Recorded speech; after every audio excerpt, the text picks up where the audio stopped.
Hello student, welcome to EPG Pathsala. I am Dr. Ajit Jaiswal from Department of Anthropology, Pondicherry University, Puducherry. Today we are going to discuss about a module, meaning and scope of biological anthropology, under paper Physical and Biological Anthropology.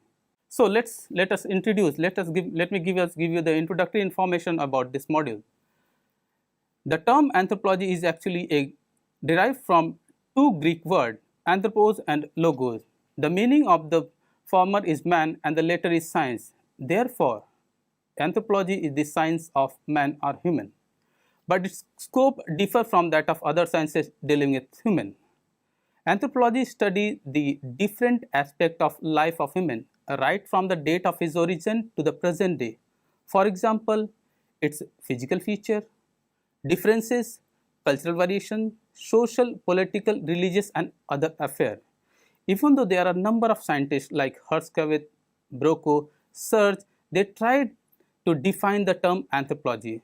But till today, the real definition which was widely accepted was not yet given properly.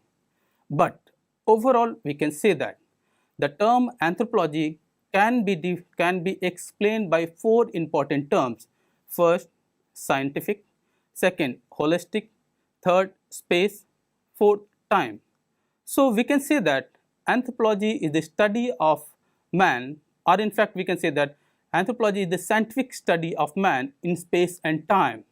Here the space terminology means, the space means related to all the 7 continents where the evolution of man take place, and the time here it reflects the geological time scale, which explain the changes that take place in the evolution of man in relation to different periodic times. So student, let us see what we are going to learn from this module. This module will introduce the student to the basic concept, meaning and scope of biological anthropology. These modules also explain how human beings act as the central figure of anthropology. These modules also elucidate the major division of biological or physical anthropology.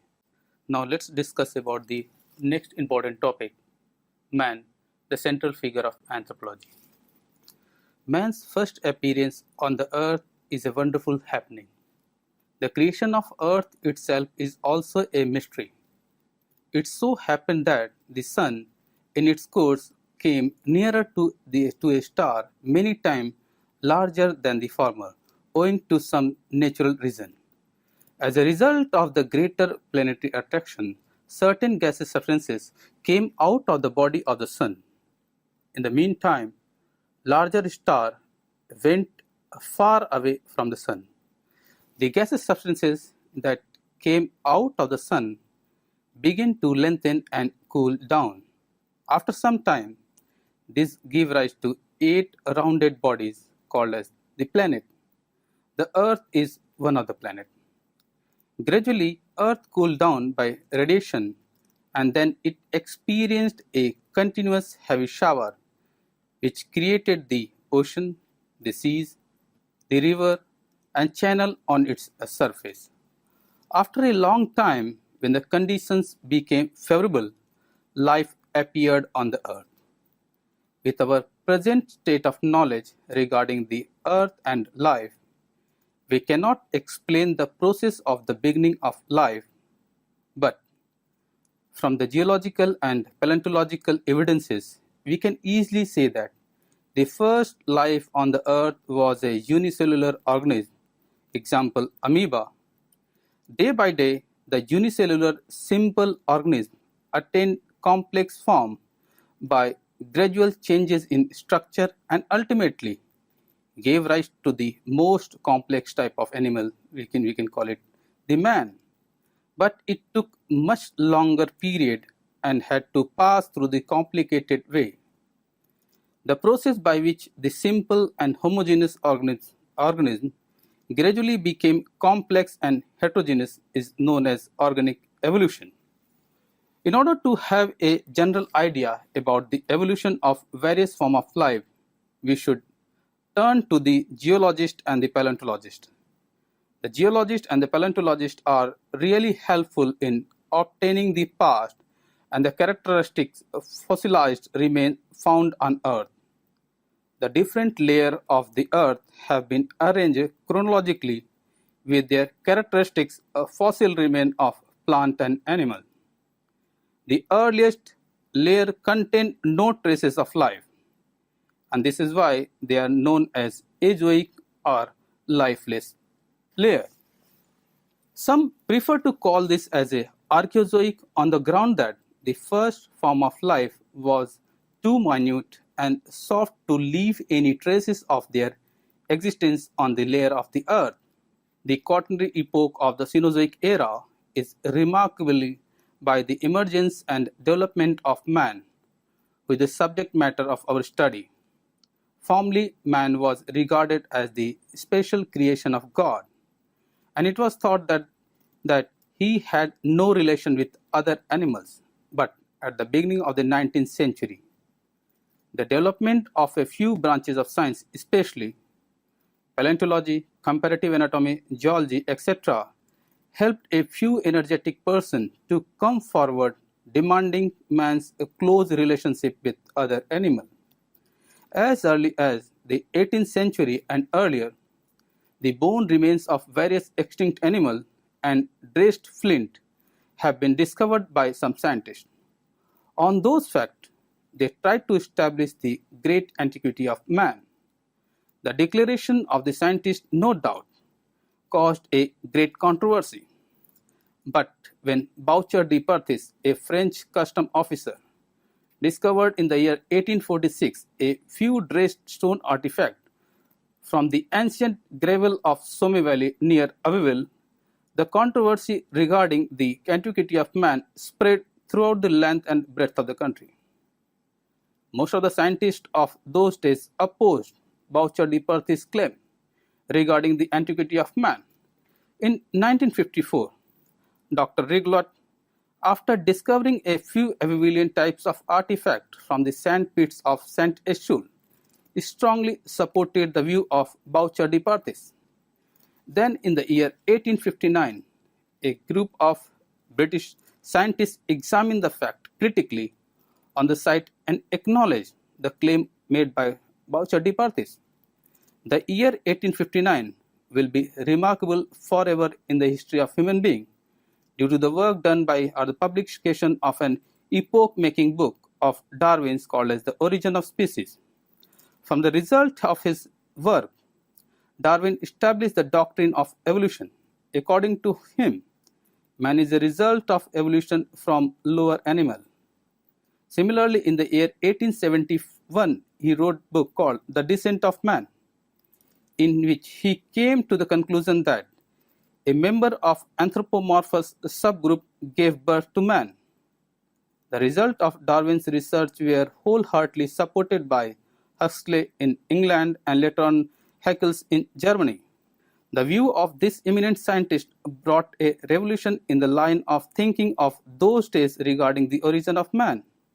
The discovery of certain fossils, such as Neanderthal man in 1856, Pithecanthropus in 1891, and Australopithecus in 1925, gave many evidences in favor of the evolutionary significance. Man did not acquire his present character suddenly, but through a longer process of evolution. That is why the earlier type of man exhibit many differences as compared to the modern man. During the Quaternary period, numerous modifications took place in the human phylum, which developed into various lines, one of which gave rise to man. Due to certain geographical reasons, the climate of the earth suddenly began to change and become colder and colder. The Quaternary epoch of the Cenozoic era is remarkable by the emergence and development of man, who is the subject matter of our study. Formerly, man was regarded as a special creation of God, and it was thought that he had no relation with other animals. But at the beginning of the 19th century, the development of a few branches of science, especially paleontology, comparative anatomy, and geology, helped a few energetic persons to come forward demanding man's close relationship with other animals. As early as the 18th century and earlier, bone remains of various extinct animals, and dressed flint have been discovered by some scientists. On those facts, they tried to establish the great antiquity of man. But when Boucher de Perthes, a French custom official, discovered in the year 1846 a few dressed stone artifacts from the ancient gravel of Somme Valley near Abbeville, the controversy regarding the antiquity of man spread throughout the length and breadth of the country. Most of the scientists of those days opposed Boucher de Perthes' claim regarding the antiquity of man. In 1954, Dr. Riglet of Amiens, after discovering a few equivalent type of artifact from the sandpits of Saint-Essule, strongly supported Boucher de Perthes. Then in the year 1859, a group of distinguished British scientists claimed the fact critically on the site and acknowledged the claim of Boucher de Perthes. The year 1859 will be remarkable forever in the history of human being due to the publication of an epoch-making book, The Origin of Species by Charles Darwin. From the result of his painstaking research, Darwin established the doctrine of evolution. According to Darwin, man is a result of evolution from lower animal. Then in the year 1871, he wrote The Descent of Man, in which he came to the conclusion that a member of the anthropomorphous subgroup gave birth to man. The results of Darwin's research were wholeheartedly supported by Huxley in England and Haeckel in Germany. The views of these eminent scientists brought a revolution in the line of thinking of those days regarding the origin of man. The discovery of certain fossils such as Neanderthal man in 1856, Pithecanthropus in 1891, and Australopithecus in 1925 gave many evidences in favor of the evolutionary significance. Man did not acquire his present character suddenly, but through a longer process of evolution. During the Quaternary period, numerous modifications took place in the human phylum, which developed into various lines, one of which gave rise to man. Our present state of knowledge is still unable to tell with certainty the exact place of human origin. The claim of South Central Asia is no doubt greater than any other places regarding the cradle of mankind, but the claim of Africa regarding the origin of man had been suddenly established by Darwin, who said that it is somewhat more probable that our early progenitor lived in the African continent than elsewhere. In the recent year, the discovery made by Dr. Leakey in Africa supported the view put forward by Darwin. The discoveries related to various Australopithecines in Africa starting from the late 50s to the earlier century have exposed many new dimensions of evolutionary thinking relating to hominids.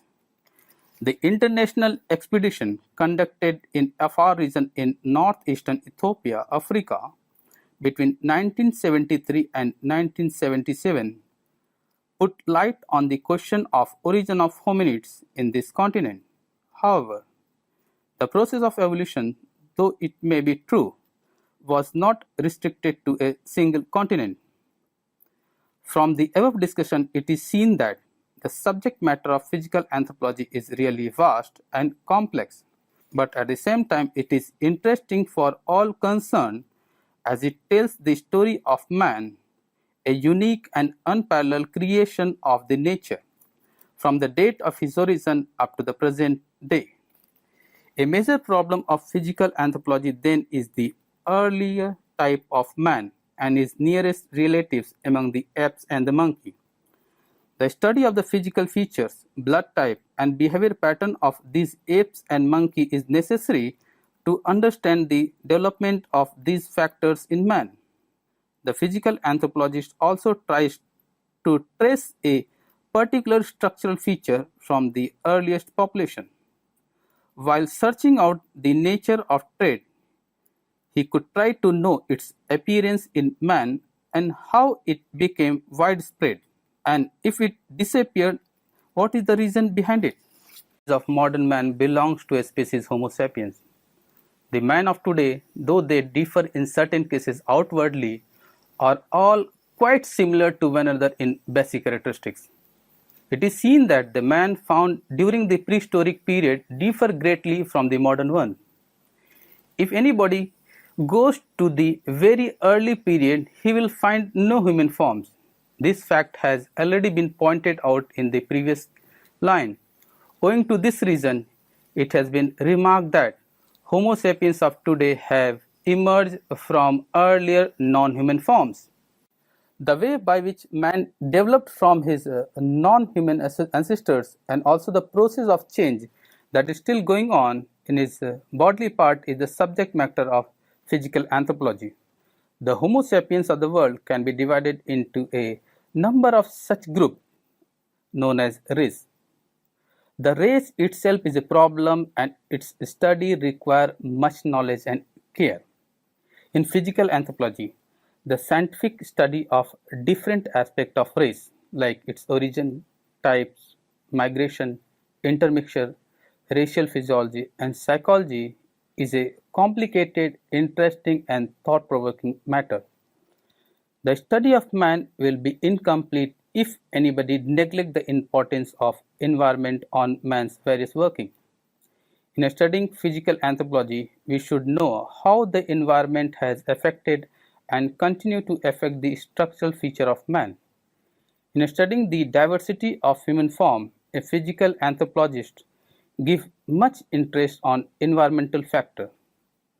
The various physical features, which are the criteria for racial classification, are dependent on the environmental condition. These are the main lines of study of physical anthropology. Physical anthropology should not be confused with human biology, anatomy, and physiology. Physical anthropology in no circumstances studies man as a standard being, as is done by anatomy and physiology. Physical anthropology tries to find out the differences on the basis of physical trait. With the help of this trait, a physical anthropologist distinguishes individuals within the species. Therefore, anthropology is regarded as the science of the group. Human biology, anatomy, and physiological study the structure and the function of contemporary man, whereas physical anthropology deals with the man mainly from the racial and chronological viewpoint. Formerly, a large number of anthropological investigations were completely anatomical, as physical anthropology stood as an independent branch of knowledge when human anatomy was at its infancy. The anatomists tried to generalize their observation, whereas the essential duty of the physical anthropologist should be to point out the differential trait and also to analyze the cause of such differences. Okay, new physical anthropology. The focus of attention of the physical anthropology of today is being changed. The old physical anthropology has been considered primarily only as a technique, and the aim of this old physical anthropology concentrated on measurement and classification. The methodology has now been changed. The descriptive stage is now over and the analytical stage begin. Washburn given a two stages of this particular new physical anthropology, called as the classical physical anthropology and the new physical anthropology. He has emphasized that these two stages is look at the things somewhat differently. Yet there are no sharp limit dividing the two. Biological anthropology, a new concept. During recent period, the impact of genetical theory into the domain of physical anthropology has brought forth a revolutionary change in the line of thinking. In addition to measurement, observation, and necessary analysis of human bone and different body parts, the modern physical anthropology has entered into the categorical study of various physiological perspective through biochemical and genetical viewpoint, and less stress has now been given on their linear measurement. The new physical anthropology is not interested in restricting itself in the study of the superficial bodily part, rather through the adoption of new methodology. It pleased to explore the mystery of various internal features of human biology. In order to study human diversities, the new physical anthropology relies extensively on population genetics, which offer the physical anthropologist a clearly formulated and experimentally verified conceptual theme. The human race is as now best considered as Mendelian population, which are centered around a purely genetic concept. Because of this integrated biology-oriented approach of the present-day physical anthropology, it is thought desirable to call it biological anthropology. It promises to study human evolution and differentiation in the background of biological variation in primates. The criteria for racial discrimination that we are still using are nothing but a superficial character.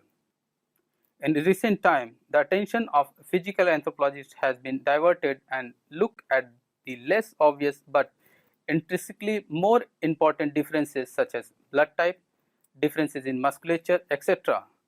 And also they have started to study the group differences of sexual maturation, growth rate, and various disease immunity. It may be concluded that the outlook of the physical anthropologists of today has been changed to a remarkable extent. Let us now discuss about the applied aspect of physical anthropology. The principal aim of all studies is to apply the result of scientific investigation in the service of mankind. This applied concept in physical anthropology is not a new introduction. The result of investigation of physical anthropology have been harnessed for getting practical benefit in various fields. The technique of anthropometry are greatly utilized in the field known as human engineering, a term used by the experimental psychologist and applied engineer doing work on biochemical problems. In anthropological sense, human engineering indicates the effort to design and build modern machines which would fit persons working with this. In the field of medicine and dentistry, pediatrics, orthopedics, orthodontics, and so on, the data of physical anthropology have been and are being utilized considerably. The physicians very often feel the need of anthropometry in their profession. The gynecologist should have an idea about the dimension of the pelvis of the expected mother and the approximate size or position of the head of the baby in the womb. It is essential for the surgeon to have an actual idea about the measurement of the bones at the time of diagnosing the presence of a bone lesion.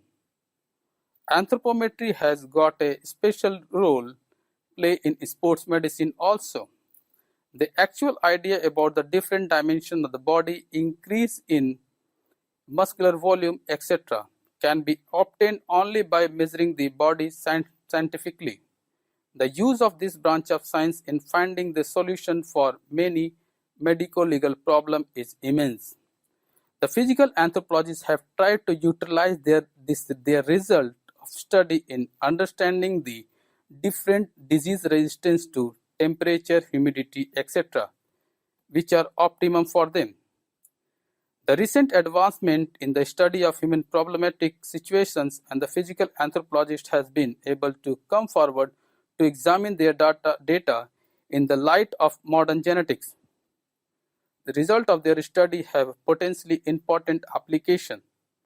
The studies of demography in physical anthropology have contributed many substantial facts which have been utilized in human welfare. Besides this general application of physical anthropology, there are many specific applications which deserve mention in this connection.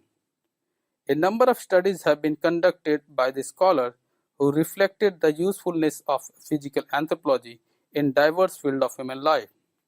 The studies concerning the human body in relation to physical surroundings like Hutton's study for sitting accommodation in train an anthropometric study of man and woman conducted by the Bureau of Homo Economics in America in order to improve the clothing size may be regarded as a remarkable contribution in the field. During recent times, many emphasis is being laid to design the seats and thereby making the seating arrangement more comfortable. It has been understood that a close correction exists between health and good posture. It is a seat creates trouble in keeping the body in a good posture. It results in various disabilities in skeletal, muscular, and other organic part of the body. On the other hand, the correctness in sitting posture enhances alertness and endurance as well as improvement in circulation and respiration of the persons concerned. Body measurement in working position can thus improve the design of seats in offices, educational institutions, in public vehicles, etc. Therefore, the designer of these seating arrangements are required to have a knowledge regarding various anthropometrical perspectives. Modern furniture design in many countries utilize the result of anthropometrical studies to plan their activities in a scientific way. In the army of the data of anthropological investigations are extensively used in the Western countries. The anthropometric survey on the military personnel are considered essential to get their body measurement done, which are used to meet various demands. In Mexico, the National Military Academy has been doing effective work in this line since 1951. Here, the result of biometric investigations are extensively used in the selection of cadets. Similarly, physical anthropology has now included the dynamic and the functional measurement in addition to the static measurement of man, and naturally its importance has been increased considerably. The Symposium on the Applied Physical Anthropology, which was held at the United States National Museum, Washington, under the auspices of the American Association of Physical Anthropologists in the year 1948, opened a new vista in the world of physical anthropology, like the identification of the unknown who died during the war, medico-legal aspect of the skeletal material, measurement of man for making machinery, anthropometry and apparel design, military anthropometry in Great Britain, in the Air Force and in the Quartermaster Corps. Scope of biophysical anthropology. Most anthropologists carry out research and teach about what they have learned. They are employed by universities, colleges, museums, NGOs, etc. However, a third of all anthropologists use this knowledge and methodology of problem solving for practical purposes in corporations, government agencies, non-governmental organizations, medical institutions, and other non-academic settings. Some applied anthropologists work as researchers, administrators, implementers, or mediators in major corporations. They help the companies understand and deal more efficiently with employee and customer from diverse culture and subculture. There have even been anthropologists working in White House and US Congress studying the overall operation and personal interaction. They also help them with community development and to advise them in their interaction with the outside world. Forensic anthropologists are employed around the world primarily by police, court, and international organizations to identify murder and disaster victims. They do this mostly with the help of skeletal remains and DNA. Forensic anthropologists also work for the US military to recover and identify the remains of soldiers. Medical anthropologists learn about cultural differences in explaining what causes illness and what problem from different cultures believe is acceptable as treatment. The germ theory and the idea that illness is not due to the supernatural causes are widely accepted by educated people in the Western world and areas that have adopted our medical system. However, much of the rest of the world has very different explanation. Medical anthropologists can help doctors and nurses to understand how to communicate better and treat patients who hold this other explanation. Medical anthropologists are also interested in the epidemiology of illness, that is, their causes and how they can be cured or controlled. So, some cultural anthropologists work with indigenous people in many parts of the globe, such as the Amazon basin, in order to discover unknown plants and their uses. These researchers are ethnobotanists, and some of them concentrate on finding new potential medicines from among the plants used by these people. Now let's discuss about the major division of physical anthropology. Physical anthropology covers a vast field of study which plays to explore human mystery related to their origin, differentiation, diversities and distribution. With the impact of genetic approaches during the recent times, physical anthropology has been getting considerable extension. After reviewing the whole situation, physical anthropology can be divided into following branches like primatology, which is concerned with studying the primates, ethnology, which is concerned with studying the behavior, human biology, which is altogether very broad issues giving importance to all the biological features of a living creature, paleoanthropology, where we try to find out the importance of fossil for giving the important explanations about the evolution of human being, human genetics, which is altogether a very important discipline and it gives a new dimension to the physical anthropology, medical anthropology, physiological anthropology, forensic anthropology, nutritional anthropology and dental anthropology. Even the idea of our division of physical anthropology, especially anthropometry, ergonomics and demography were altogether very important in nature.